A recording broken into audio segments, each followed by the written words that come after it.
What's happening, what's happening, what's happening? Of course, you know it's your boy B-Hart Radio shouting. Hey, man, I got an A-Town legend and family member off in the building today. Gangsta Nino of Ghetto Mafia. What's good with it, Mo? Everything's good, man. Mafia family in the building. Gangsta Nino in the building, man. Come on, man. Nino, first of all, for you, we ain't never been able to get your full story about how the hell was it that you got into this music industry, man? What was it that made you say, you know what, I want to get in this thing and crank it up? Man, you know what? I wasn't self a rapper or nothing, man. I was just a regular basketball street player. Okay. You know what I mean? Yeah. Got to Atlanta, man. Ran into, you know who I'm talking about, Gangsta Wicked. You know what I'm saying? Okay. So now, where were you at before you came to the A? I was in I was in California. Okay. I was in California, and then, man, I was traveling all over the place because my mom was moving around. Yeah. Into California, Texas, and then from Texas I came here.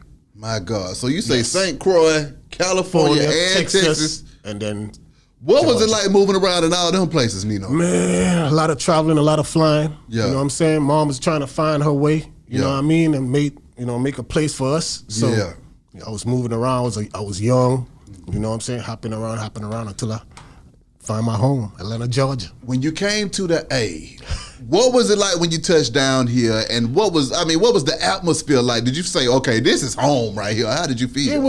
I say it was home because, Georgia is almost like St. Croix to me.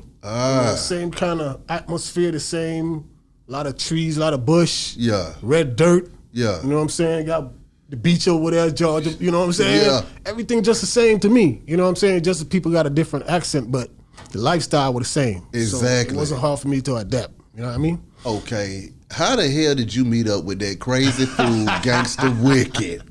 Me and Wick met up in the trap. Met up in the trap, man, for real. We met up in the trap, man, and Wick was writing. He was already, you know what I'm saying, into the music thing. Yeah. You know what I mean? I wasn't. Okay. I was a street cat, playing ball, doing shit street cats do, you know what I mean? Mm-hmm. We was pursuing the music stuff, and he was like, man, I rap, man. I said, okay, for real? I said, shit, you know what I'm saying? He said, man, I know Breed, I know, you know what I'm saying? I doing this for them, doing that for them. I said, oh, shit, get me in. He said, come on, man, you can rap. I said, no, I can't rap. He said, what can you do? I said, I could do a little reggae chant, you know what I'm saying? He's like, bust something for me. So I started, he like, damn, that nigga tight, you know what I'm saying? So that got me started, you know what I'm saying, into the music thing. But like I said, I couldn't rap. He the one that really got me into start rapping and stuff. Okay. You know what I'm saying? Okay. Showing me how to, put the pen on the pad. When y'all got ready to record that first album, man, what was that like? Did y'all already have a deal going, or what was going on? We didn't have no deal. Okay. Me and Wick just was doing music. We was writing, practicing every day. Yeah. You know what I'm saying? It was four of us. It was four of us. Right? Okay. Shorty, Gunshot, and Vex. Mm-hmm. And me it was Gunshot, Shorty, me and Wick. It was four of us. Okay. Vex, we used to dance. He was a hype man. Yeah. So yeah, man, we just used to practice, you know what I'm saying? Practice, stay into our craft, writing, and any little chance we got, we used to go and try to go get a deal, rap in front of this person, that person, this person until we got on. Exactly. A lot of people turned us down. We just kept going until we got on. What was it like being in the streets and in the trap with Wick back then when y'all were just two young guys trying to figure it out? Break that down to me. Shit was crazy. What was going on, Both of us was like sort of the same. Yeah. We was wild, we was short-tempered, always strapped, ready for whatever. You know what I'm saying? Me and Wick, we were the same, you know what I'm saying? And, we was pushing that cocaine, so you know how it was. Yeah. Ran into a lot of trouble. Yeah. Got in shootouts, that kind of stuff, trying to find our way, you know what I'm saying? Walking into people's trap, you know what I'm saying? Yeah. So you know how that was. It was crazy. When y'all found yourselves walking into folks' traps and all of these shootouts and stuff going on, Nino, what was going through your mind at that time when you was thinking, I'm out here? Man, I thought I was gonna be dead. I escaped dead a lot of times. You know what I'm saying? Gun pointed at me, shots, but all the time. That was normal to me back then. Oh my God. Yeah. At what point did you find yourself having escaped death though, Nino? Just got out of jail, DeKalb County. Yeah. Fresh out of the county, in these apartments called Barron Estates over there in Clarkston. Yeah. Me and my homie went over to Cherokee. That time I didn't move into Cherokee yet. So I went over there, me and him went over there to Cherokee. I went up in this girl apartments. They was in there gambling.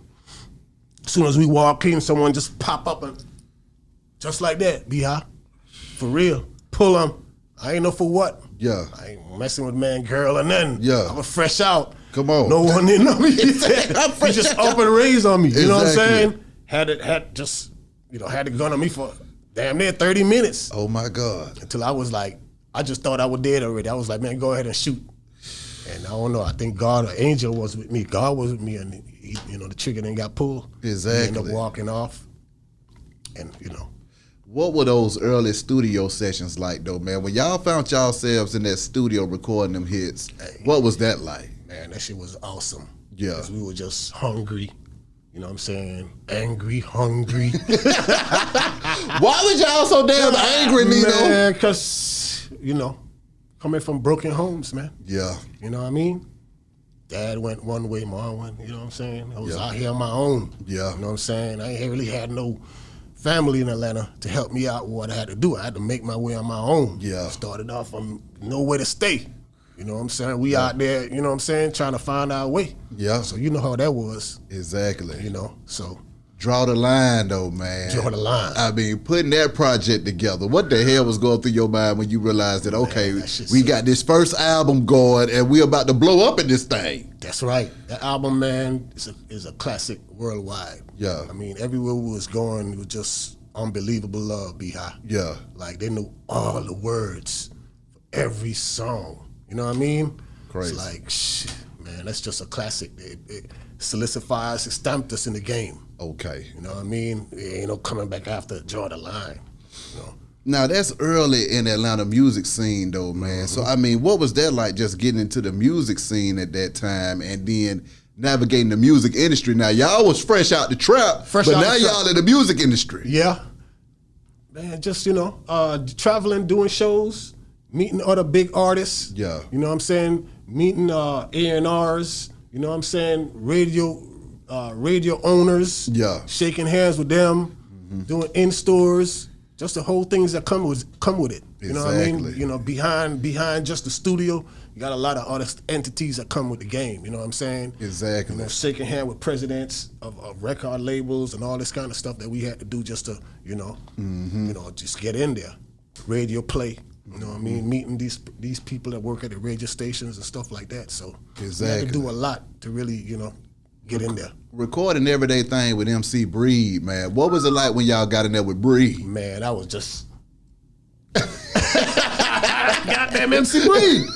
You know what I'm saying? He was already a gold act. You know what I'm saying? From Ain't No Future in Frontin'. That's right. He had that song with Tupac, so Breed was big when we met him. Exactly. And shit, we was in the studio with him every day. My God. Every day me and Wick used to go to Breed house, try to get on, rapping for him, stuff like that. And he was already signed to Ichiban, Shoot Leroy and stuff. So, but we was trying to get on. Wick already knew them. You know what I'm saying? But they didn't sign him as they didn't. I guess they didn't really take him serious at that time as an artist yet. Yeah. But when we got together and we started practicing and writing, and they heard what we got, then they started taking us serious. You know what I mean? So yeah, man. Breed though, man. He's incredible. You know what I'm saying? R.I.P. MC Breed, man. I love that guy. You know what I mean? But he didn't sign us though. Yeah. He didn't put us on. We still had to prove ourselves. He wanted to sign me as a solo artist. What? Yeah. But me and Wick, we already had our thing going. Like I said, once again, we just stuck together. I said, I can't leave my partner like that. So we're gonna, stick together and grind it out. So exactly. We just kept going.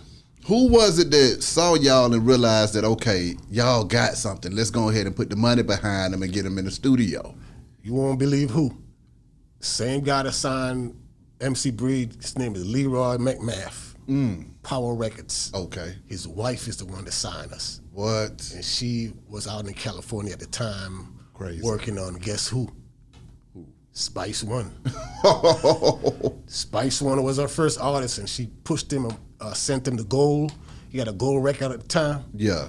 So she flew in to check us out.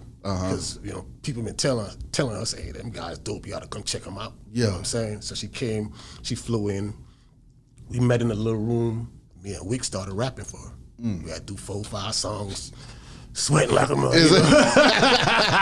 You know what I mean? But it worked out. She liked it. You know, she liked the flavor. You know, I had that Jamaican. Yeah. You know, Spice One was kind of reggae-ish. Okay. Yeah. So the mixture with me and Wick, she said that's gonna work. She could have do something with that. So exactly. She went ahead and signed us and flew us out to LA. That's where it started at. Okay. So now, at what point did y'all come across Big D in this thing, man? Big D came later on. You know what I'm saying? At that time, we had a couple of albums out, and we was just on our hiatus at the time. Like, you know, we were just like, we thought we had made it. Yeah. And we were just chilling. You know what I'm saying? All these time, people dropping music, we falling behind because we feel like we done made it already, but we didn't made it at the time. Yeah. So Big D stepped in some kind of way, and he was like, man, y'all need to drop an album. Y'all need to drop an album. Yeah. So he was like, man, he put us in the studio, and straight from the deck, that was Big D idea. What? Yes. He said, man, y'all need to do something different. And he said, check out this blues track. And he played out that straight from the deck track, and we was like, yeah. And we got in the room and we started jogging out to that thing and came up with that straight from the deck. Okay. A little flavor on the hook. Exactly. Yeah. Exactly. So y'all with Big D, Andre Rising, that whole team and stuff like that. I mean, what was it like running around with them? Man, we went riding around every day, eating all over the Cheesecake Factory over here. And Big Meech used to come down there to Big D little apartment down there on P Street. Yeah. Big Meech before he was, exactly, you know what I'm saying? He used to be down, all of us used to be down there. So, you know, Andre Rising, Meech, me, Wick, Big D, man, everybody, Chris Tucker. Yeah. Man, we used to kick it, man, every day. We'd be gone. If we leave out 12 o'clock, we ain't gonna come back till maybe 12 the next day. My God. Just out everywhere. You know how it is, man. Seeing a young Big Meech at that time, did you think he was gonna go on to be one of the biggest to ever do it? No, I really did. You know, to see what he became, I was like, wow, that's the guy who used to sleep in Big D house down in the penthouse down there on P Street with us. Yeah. At the time, you know what I'm saying? I couldn't believe it. You know what I'm saying? Exactly. Big Meech, yeah. So, man, big up to Big Meech, man. Free Big Meech. You know what I'm saying? Watching that Andre Rising movie, man. What was it like when you were seeing Ghetto Mafia being portrayed in there and hearing the music being played? I like that. I like that. Hey, Big D, you wrong for that. You ain't got me no part in the movie, but I'm okay with that. It's cool though, man. When he wasn't there, he represents. So yeah, that was pretty fly. I even went to check out the movie to the Centennial Park. When we was all there. Oh yeah. So it was cool, man. Movie nice, and congratulations on that too, Andre Rising. What did that do for you though, man? Did it take you back watching it? Did it make you feel like, damn, nostalgia? How did you feel seeing that on the big screen? It brought me back to when we just met Andre Rising. I even went home and started listening to Draw the Line. For real. Yeah. Yeah, so yeah, man, it brought back memories, man, you know what I mean? And just had a good time, man, Straight from the deck, though. Straight from the deck. When that single hit and went crazy, what was it like when y'all had y'all own A-Town anthem going worldwide? Man, what? And we own that album. Whew. And we own our management on that album. Yes, sir. Man. Come on. We went everywhere. We were doing 3 shows a week on that for like 2 years straight. Oh, my God. So you know how that was. Exactly. Yeah. Everywhere. We was getting mauled, screamed at, rent chased down. That was the biggest song out. You know it was on the top 88 for like, what, 3 months straight? Yeah. Nothing couldn't take it off. They had to retire it. I always say that. Man, that song was too big, man. What was that like, though? Because after y'all done already had 2 albums and then to experience that massive success out of nowhere, how did that impact the group and you personally? Man, it took me, just the respect. People start looking at us like superstars. You know what I mean? Like, getting a lot of free stuff. Yeah. You know what I mean? Yeah. Because it blew up, I could have just go say, give me them rims right there. Okay, you can have pay later. They were just giving us stuff. Yeah. Because of the song. You know, it was just, everybody loved it. You know what I mean? Just put us on a different level. You know what I mean? That attention though, man. How did you deal with that attention, Nino? Because I mean, you got the whole world looking at you now. Right. At first, y'all were just jamming, doing your thing, but now y'all are stars in the game. It was big, man. Especially in not just Atlanta, because it hit Atlanta. Atlanta caught on a little late to the party. You know what I'm saying? But like other places, like the Midwest, California, even Mississippi, New Orleans is where it was really, really big because that's a blues city. And it was just super huge there, man. Like, come on, like you did that song with Lil Wayne them and Cash Money and all them, and I mean, we was like sort of the headliner of that little thing. Yeah. You know, as for what they really was loving at the time. Yeah. Because that is a blues city. Not saying we outshine Lil Wayne them, but the song at the time was the biggest song. Huge. Yeah.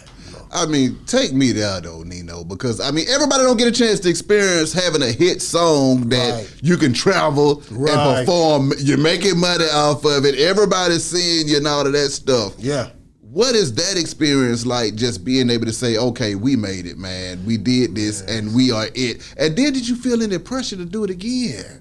We wanted to do, we did that Where You Been. It was sort of a blues track, but I think that song, we didn't really push that song. We didn't really have a deal for that song. Yeah. So we didn't really push that all the way out, but that could have blown up big too. Yeah. Where You Been? Yeah. That could have blown up big. But yeah, the status Straight From the Deck, it was just like, we could have go to any city, be high, and just pull up and just call the radio station and be like, Ghetto Mafia. Get on, yeah, come on. Come on up. You know, any city. Yeah. You know what I mean? Yeah. And that was the strength of that song. What about the other rappers in the game at that time? Were they showing some respect and some love, or were y'all catching any beefs out here?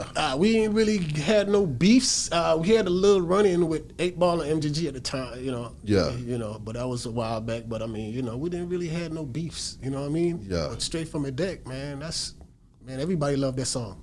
My God. Every artist that we ran into a lot of artists. I mean, damn near every artist that we did, you know, Outkast, UGK, Goody Mob, you know what I'm saying? We even did the Atrium we did with Jay-Z and Too Short. You know what I'm saying?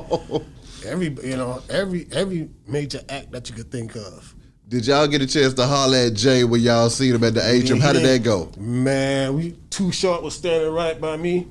Jay-Z was sitting right there in the room. He didn't come out the room. He was just sitting there.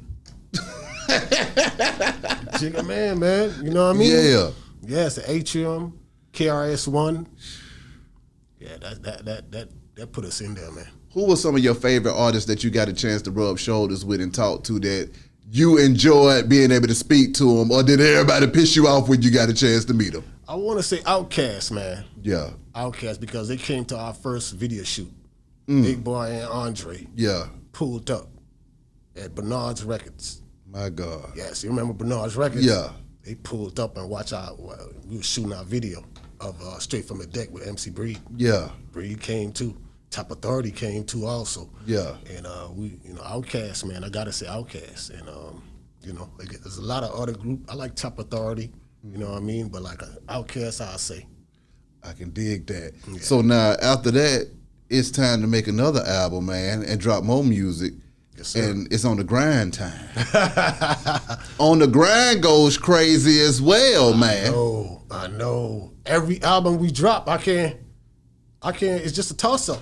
You know what I mean? Straight From the Deck was our biggest commercial success. Yeah. But Draw the Line of Full-Blooded solidify us in the streets. Yeah. To where that, you know, the streets love us. Come Straight on. From the Deck took us to another level commercial and make all the ladies and all the college students. And, Exactly. You know what I'm saying?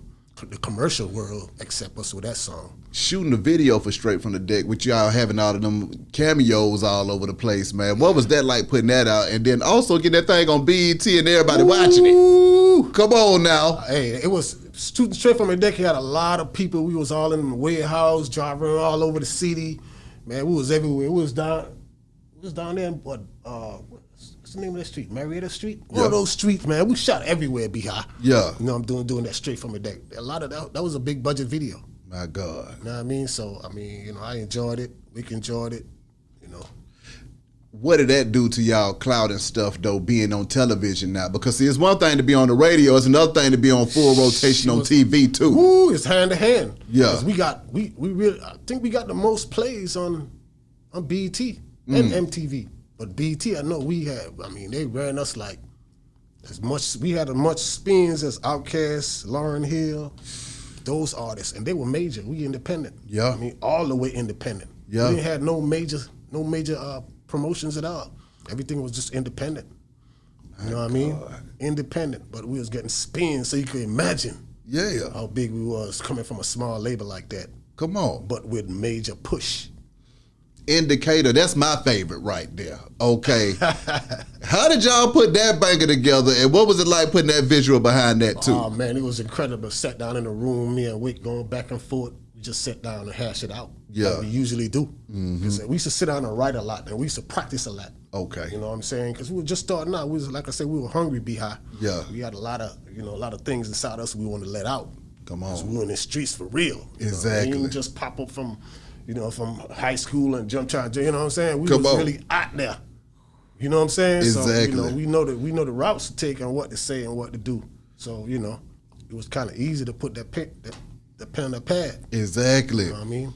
So now, did it ever get boring to you though? Because y'all had a long ass run. Okay, y'all were rapping for a good 4, 5, 6 years straight, putting out albums. Yeah. By the time you got to that 6 years stuff like that, how did you feel as being an artist? Was it something that you wanted to continue to pursue, or was you like, you know what, I'm burnt out and I'm tired? That's all I was just saying. It's like after Straight From the Deck, I was like, we made it. Yeah. Not knowing we really made it. We were known, you know what I'm saying, but we weren't millionaires yet. Yeah. You know what I'm saying? Yeah. I mean, we was just, we were just popular. Yeah. So, when you're so popular, you got people screaming you down, and everybody know you everywhere you go, you figure you made it. But, you know what I'm saying? But, Yeah. Is your bank account right yet? You know what I'm saying? Yeah. So, I felt like I made it, so we just sort of like chilled and laid low, me and Wick. Yeah. And that's when a lot of artists start coming out, majors start pumping out a lot of artists and stuff like that. So we sort of fell back. So I was like, Wick, man, we got to get back in the game. Yeah. You know what I mean? So we started back, and that's when we came back with a return. Come on now. Yes. What was it like when y'all dropped that return? That return was hard. Yeah. They didn't push it out raw. It's us and Big D. We just Yeah. put it out in a few cities in the South. Okay. They didn't put it out worldwide. Mm-hmm. Yeah, so.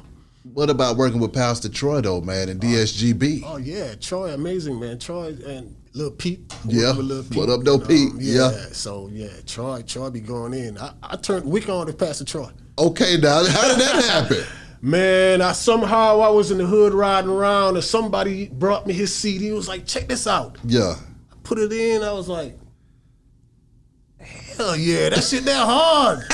Got some more hard niggas in the ATL at the time, because we was like, me and Wick was like, damn, boy, ain't nobody else coming out. It was Outkast, Ghetto Mafia, Ghetto Mafia, all of us doing our thing, but there wasn't no other hard street cat coming out until I heard Pastor Troy at the time. Yeah. You know what I mean? Yeah.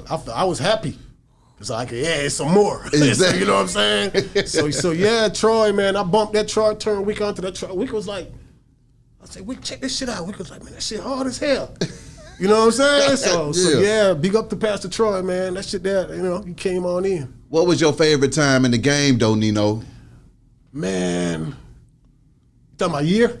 Nah, just period. Like you out there having the time of your life, saying it ain't getting no better than this. Man, driving around them Benzes, man. You know what I'm saying? Able to access any club for free.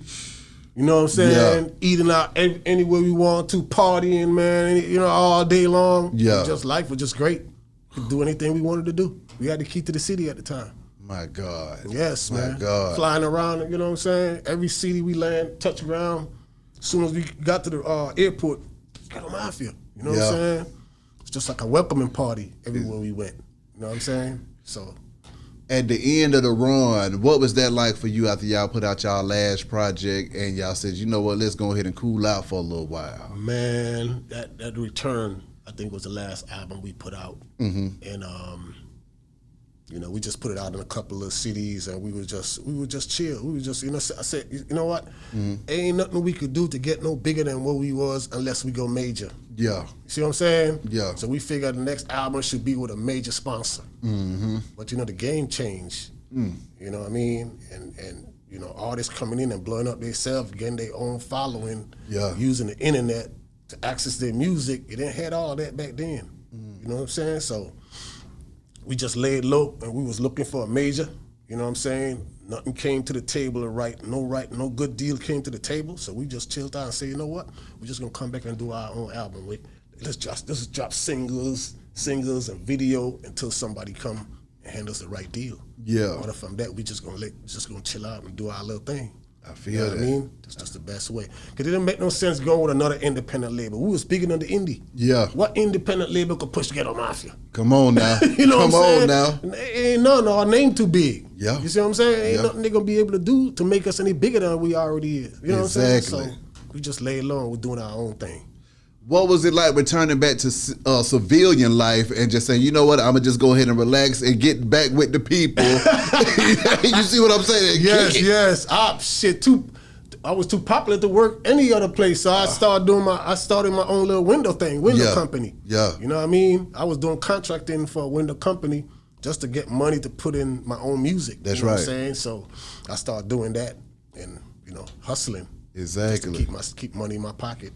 When you look at the music industry now, though, Nino, and you see where a lot of these artists are dying from the streets, and the streets have kind of bled over into the music industry, what are your thoughts on that, man? Oh my God, that shit!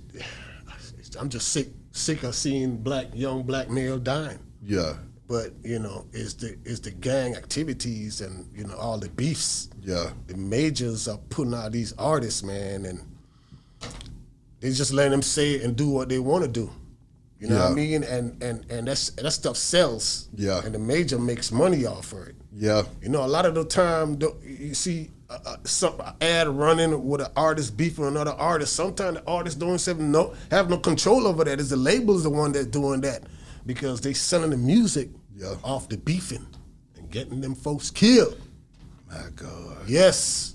I didn't know that until someone told me the news. Yeah. Yeah. They'll just put out something, be high. And the artists don't even know what's going on because they don't have, it's a major. Major do what they want to do, juggle them artists how they want to. So them artists being to beef with other artists with no control of themselves on or their own music. It could be an old beef. They could just rehash it, beef it up, and have them boys beefing each other, starting a new beef again because the major got control over their music. Exactly. And a lot of that is going on. I didn't know until someone told me. What was it like for y'all maneuvering in the industry and maintaining y'all safety? Was it dangerous as hell back then, or It was dangerous. It was dangerous, but we was independent. We had control. Yeah. You know what I'm saying? So a lot of things that we, if we know something was going to happen or we had a bad vibe about something, we'll pull out. Yeah. A lot of stuff we've been held back from too. Also, you know what I mean? But it's a lot of times we could have got killed too. Me and Wick, the shows we did in LA, people were dying right in front of us. You know what I'm saying? So, break that down. What the hell was going on in LA? Killing was going on. Shit, I mean, B.I., come on. This is back in the day when they see how they beat Rodney King around that time, and man, the gang affiliation was crazy because, like I said, you couldn't just wear any color. Yeah. That you want to and walk around anyway. You know what I mean? Yeah. People was getting killed for just wearing a certain color in the wrong neighborhood. It was real back then when we was banging. Yeah. You know what I mean? So, like I say, I always say God had an angel on our back because me and Wick escaped a lot of bad times. You know what I mean? And we was able to make it through without being hurt. What were some of the bad times that you kind of recall, though, man, that just kind of stressed your mind out, that you to this day are thinking to yourself, that was some bullshit? One time in California, we did a big show out there. Was it with MC8? I can't remember exactly what artist, but it was a big artist, either Mac 10 or MC8, one of those artists that we did a big show with. And we was standing in the crowd waiting to go up. Yeah. Because they had a lot of acts before us. So we was in the corner just chilling. It was just a big open floor. Yeah. They had no VIP, back then. We just stand around in the side, before we go up. So we were just sitting up, we were just standing around, me and Wick and a couple of guys from California who just came there with us. And I don't know what happened, but they had some guys standing right there, and I just seen some little gesture. Next thing I know, I just seeing someone fall over, slumping over in a pile of blood. My God. Right there by us. Yeah. So that bullet or whatever it is could have hit one of us. Exactly. And that happened a couple of times. You know what I'm saying? That's just that one time that I really that right there will never leave my mind because it was so close. Exactly. You know what I mean? And it really happened. Yeah. You know what I mean? So yeah, bro, like it's dangerous, man. It's a dangerous world. The rap game is dangerous. You know what I'm saying? The gang shit is real.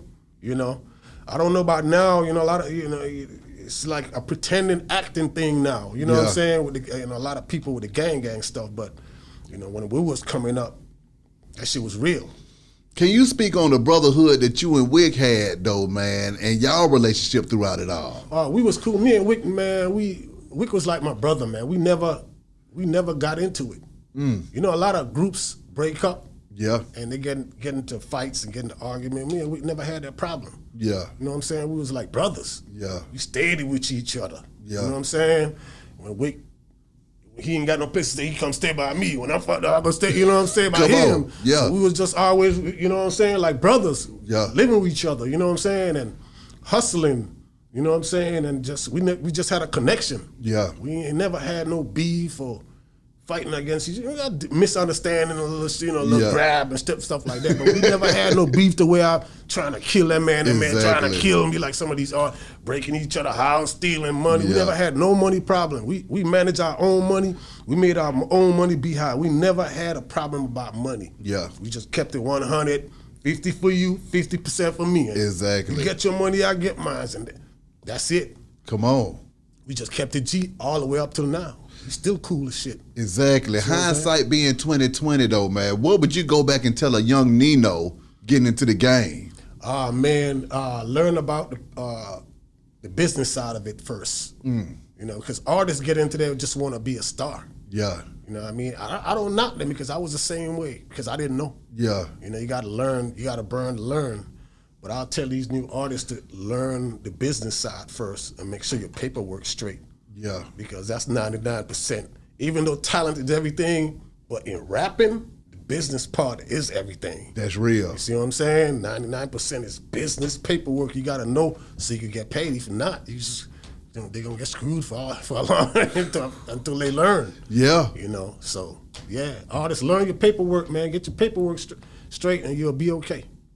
So then, just the creative process though, man, can you break that down to me? When y'all going in that studio and making them hits back in the day, how the hell were y'all creating that stuff? Oh man, just like, it was easy because it's like reality reflects art. And like I said, when you live in that life and you going through people's window and you running in with a bag of money, you know what I'm saying? Like, you know, it's easy to put that together, you know what I'm saying? Come on. To make it come out. That's why our music, you know, that's why people know every word and they love it up till now because it's stuck. You know, it's like put a movie a little thick, and it's in their head. Exactly. You know what I'm saying? Because it was written the right way and we lived it, so we knew how to put it down, and that's why they love us to this day. Living it in Atlanta though, man, what was that like for you? Y'all being gangsters out here in these streets, maneuvering, trying to stay alive. Right. I didn't have no problem. Even though I was born in St. Croix, Virgin Islands, it's like Atlanta always been home for me. Yeah. I never had no major beef in Atlanta with no one. Yeah. I never had to kill no one in Atlanta. Yeah. You know, no one never tried to kill me. Yeah. Well, yes, they did. But he wasn't from Atlanta. Yeah. So this was someone from Chicago. You know what I'm saying? God. So I mean, break that story down. yes, I told you when I just got out of jail. Oh. When I went up in the house, they was gambling. It was a guy from, he just up and raised on. I ain't know him, he ain't know me. I don't know what it was about. Maybe he's over the girl he thought I was coming to see. Yeah. I don't know. So, my God. You know, so that case. But I never had no real problem in Atlanta, man. Me and Atlanta cats, you know, as long as you do good business, man. Yeah. We never had that problem. Do you go back and forth to St. Croix? Man, they probably disown me now, man. Shit. No, I'm just kidding. I haven't been home in so long. Yeah. I can't. I don't want to. Atlanta is home. Being from the islands, what was that lifestyle like out there, man? It's like living in the jungle, because it's it's like it's a small island. Everybody know everybody. Yeah. The police, you went to school with him. Yeah. It's so small. He lived right over there in the projects. You know what I'm saying? You know what I'm saying? So it's an island. It's small. You know what I'm saying? It's east, west, north. You could drive the whole island in, 45 minutes. My God. See what I'm saying? Yeah. So everybody know everybody. And it's dangerous. You know what I'm saying? Because it ain't a lot of policing around. You see what I'm saying? It's like jungle. It was junglish, back then when I was coming up. So it was kind of wild. What about the beaches and stuff? Because when I do go to the islands now on vacation, it just seems like, how the hell could you leave this paradise? Break that down to me. Man, I used to swim every day. Yeah. Every day I used to be to the beaches, the pond, right? Frisenberg Project is where I lived at. Yeah. And right down the street, it got a big ass pond behind. Yeah. We used to go down there when I was about maybe 10 to 12 years old. We used to go down there every day and swim. And the pond big as hell. It's about the pond is about 2 miles. Yeah. And to the end of the pond got a small little sand island. Yeah. That nobody could have reached because you have to swim. Yeah. Swim and go there. And I used to try to swim all the time, be high, try to make it 2 miles of swimming. Shit. To the you know how far that is, right? Yeah. I used to always swim out there, be high, but stop halfway. Got tired. Ain't trying to die. Turn my ass around and go. But I keep doing it, be high, until I could want to say I'm about 13, 14 one time, and I did it. Yeah. I swim be high, man, and I got in the middle and I rest, doggy paddling and start off again until I made it. Yeah. And when I reached to the smaller island, to the end 2 miles of swimming, I stayed there till the next day. And then swim back. I had to rest. I feel that. For real, because it was so far and it was so Exactly. scary. You know what I mean? Yeah. I used to I had to conquer the fear. Yeah. You know what I mean? Because if I didn't make it, I'd have drowned. Nobody to help me. Yeah. By myself. You know what I'm saying? Oh my God. Yes, but I did made it. The atmosphere on that island, though, man. I mean, how would you describe just the people and the culture there? Ah, man, it's spectacular, man. The island is the people are good people. Yeah. They're friendly. They'll welcome you. They're loyal. Yeah. Island folks are loyal. And you can survive in the islands without buying any food, because the natural resources, mangoes, quinoa, apple, orange, banana, sugar cane. Yeah. Come on, man. You can raise your own chicken, eat it. You know what I'm saying? All that kind of stuff. But it's just a small island. So then also, what is it? Do you ever reminisce about it? Be like, you know what? Would you retire there? That's what I want. You see what I'm saying? I will. I will go back home and live now. Yeah. I'll build some homes and stuff like that and help the people down there. Yeah. When that time come, you know what I mean? I'll go back home, man. I miss St. Croix. Yeah. But I'm still acclimating and getting stuff built in Atlanta. Exactly. Before I go, finally decide to go back home and stuff like that. Yeah. I think my mission is still active, you know Exactly. what I mean? But at some point. Yeah, because see, I just was interested in knowing about that, because I be wondering, are y'all just down there living in paradise, having the time of y'all life the whole damn time? And you see what I'm saying? You ought to go check it out. You ought to go down to St. Croix. It's like America, because the money is the same in St. Croix. Yeah. The money is not Jamaican money. It's U.S. currency, just like the money up here. Okay. The TV station are the same, BET and all the same Yeah. down there. But now it's a little bit more Americanized. It's built up now. Yeah. So if you land in St. Croix, you don't even know you're in the islands. Damn. You'll think you're still in some part of the U.S. Yeah. You know what I mean? Yeah. Because there's so many Americans down there now that you can't really tell no more. Exactly. You ain't gonna run into an island nigga as soon as you get there. You're gonna meet a lot of other American guys doing their thing. Talk to me about your travels, though, Nino, and how they impacted your mind throughout your life, just being able to see the world. I learned a lot. Yeah. I learned a lot, I see a lot, and I just was trying to find which city I'm gonna end up living in and building in and having my kids. You know what I mean? And raising my kids and stuff like that, man. And all these cities that I've been to, I end up right here in Georgia. Yeah. Georgia, I blended in Georgia good. Everything went well here. This is where I got, name me Nino. Yeah. You know what I'm saying? That's where I got my name. I got my name right here in Georgia. Yeah. So my career, you know, so I guess this is where I was supposed to be at. What was it like seeing the transition in Atlanta though? Because from the 90s when y'all started, it was just a Freaknik town. Right. Then by the 2000s, it's Black Hollywood in this thing. Right, true. So what was going through your mind as you started to see the city grow and change, man? Man, a lot of things. The music changed a lot too. Yeah. And the city built up real quick. I mean, the whole landscape of the city changed. Look at Decatur. Yeah. Decatur's built up and totally changed around. Exactly. I mean, I was down there working at these people's homes one day, and school let out, and I don't think I see any black kids. Damn. I seen one little light skin, but I mean, you know, back, you know, 10, 15, 20 years ago, you know, it was totally different. So, I mean, it's rebuilt. Yeah. It's totally rebuilt, but I guess it's for the best. You know what I mean? They're trying to change it, stop the violence. Yeah. You know what I mean? And the killings. Yeah. You know, so I guess they're cleaning up. Yeah. You know. When you look at the music now, how do you feel about the music and where it's at? The music, I like the music, you know. I like the music, the new generation music now. But, you know, I'm still a Ghetto Mafia. Yeah. Outkast, Goody, Kilo Ali, you know, Pastor Troy type of guy, you know what I mean? But I accept the new music, you know. I like the Lucci's and all the new cats that they got out right now, the Little Baby, Future, you know, all the cats are doing their thing. I think they're pretty dope. Exactly. So they're representing real. How can these folks contact you though, Nino? You can contact me. You can follow me, Gangsta Nino 404. That's on IG. GANGSTA 404. And inbox me, and I'll give you all the info you need. I can dig it. Lastly, Nino, what do you want your fans to know, man? And then also, break down the Ghetto Mafia fans, because y'all got y'all fan base that ride with y'all the long way. Ah, man, they everywhere. The streets. Yeah. The streets will never let go. Yeah. And I always tell, man, keep it real. You build from the bottom up. Yeah. You'll last forever.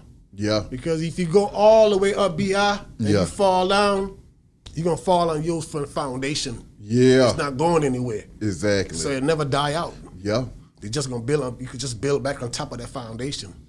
What do you think it is about you and Wick that allowed y'all to be stars, though, man? Man, it's a combination, the connection, the brotherhood. Yeah. You know what I'm saying? Because people sense that. Yeah. See what I'm saying?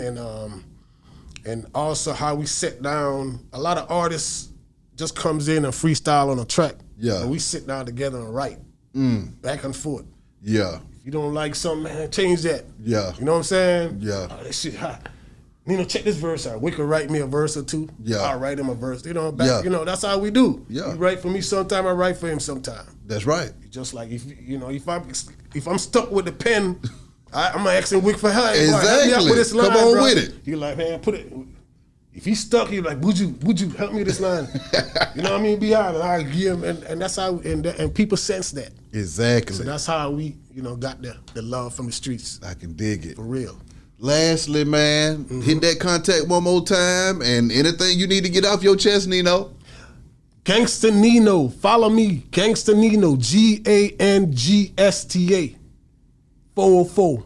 That's on IG. Y'all follow me, man. Find out what I got going on. I got a Dope Time 3 coming out. Got a lot of feature artists on that. You know what I'm saying? We're getting ready to drop new videos. Me and Wick getting ready to do a new song and drop another video. That's all. We got a lot of things going on, man. But check this out. Big up to my man Chris, man. And big up to DJ Cree too, man. You know, he doing his thing. Nino. Yes, sir. Appreciate you coming through this thing, man. Wish you nothing but the best and much success. Beehive Radio Shawty, OG Gangsta Nino. Yes, sir. I'll let y'all in a minute, man. We gone.